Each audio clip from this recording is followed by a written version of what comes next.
Oke teman-teman semua, jadi hari ini kita kembali lagi dan di konten kali ini saya bakal buat mungkin agak berbeda dari konten sebelumnya karena saya akan mereview beberapa tempat-tempat angker yang ada di kota Makassar.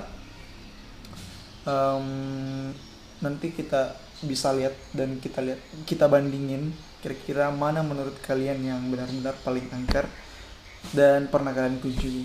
Oke.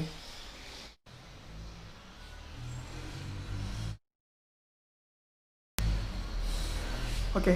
Jadi yang pertama itu adalah Benteng Fort Rotterdam.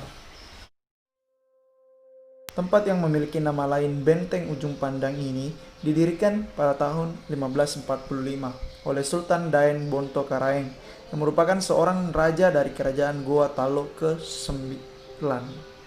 Benteng yang biasa juga disebut Benteng Penyua seringkali memberikan kesan horor kepada orang-orang yang berkunjung ke tempat ini. Wow. Beberapa pengunjung mengatakan pernah melihat sosok yang berpakaian seperti tentara Belanda dengan dada berlumuran darah. Ada pula kisah seorang wanita bersama Sumiati yang korban katanya tewas gantung diri di sekitar benteng Fort Rotterdam.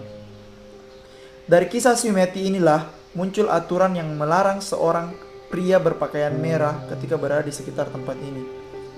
Pasalnya, salah satu orang yang memperkosa Sumiati sehingga membuatnya frustasi dan bunuh diri adalah berpakaian merah. Nah, rumah yang kedua adalah Rumah Karundrum.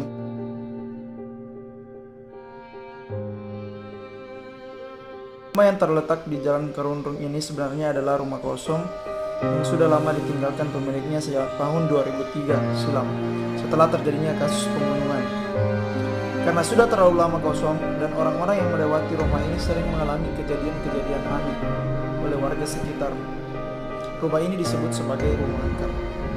Warga seringkali mencium bau anyir yang berasal dari sumur. Sumur tersebut menjadi tempat ditemukannya mayat-mayat keluarga yang menjadi korban pembunuhan. Sosok perempuan menyerupai kuntilanak dan anak-anak kecil yang bermain di halaman rumah itu kerap kali terlihat oleh warga sekitar. Nah, selanjutnya adalah Gedung RRI Makassar. Sampai saat ini, Gedung RRI Makassar masih aktif digunakan. Gedung ini didirikan oleh tentara Jepang ketika pertama kali mengambil alih kota Makassar. Menurut warga dan para pekerja, di tempat ini seringkali melihat penampakan yang konon katanya sebagai penghuni Gedung RRI Makassar. Sosok itu ialah seorang kakek dan anak-anak yang suaranya sering terdengar dari salah satu ruangan. Kisah lainnya datang dari seorang pekerja di sana ketika hendak memfotokopi berkas. Yang keluar bukanlah hasil kopian, melainkan gambar tengkorak.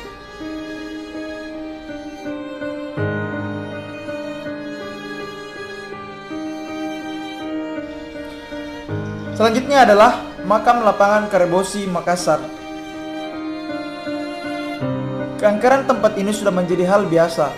Makam yang terletak di sekitar lapangan itu berjumlah 7 makam.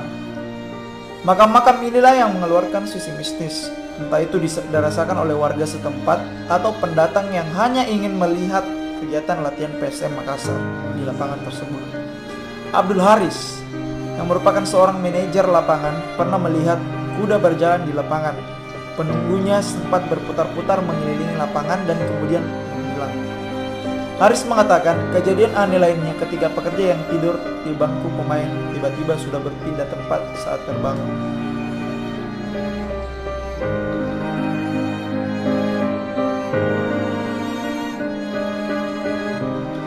Selanjutnya adalah kuburan Cina Antang. Yang namanya kuburan tidak akan pernah lepas dari kata angker. Termasuk pula kuburan yang terletak di Antang, Kota Makassar ini. Orang-orang yang melewati tempat ini seringkali melihat penampakan makhluk gaib seperti sosok anak kecil memegang sapu. Penerangan yang minim dan sunyinya tempat ini ketika malam semakin membuat kuburan Cina Antang nampak menakutkan.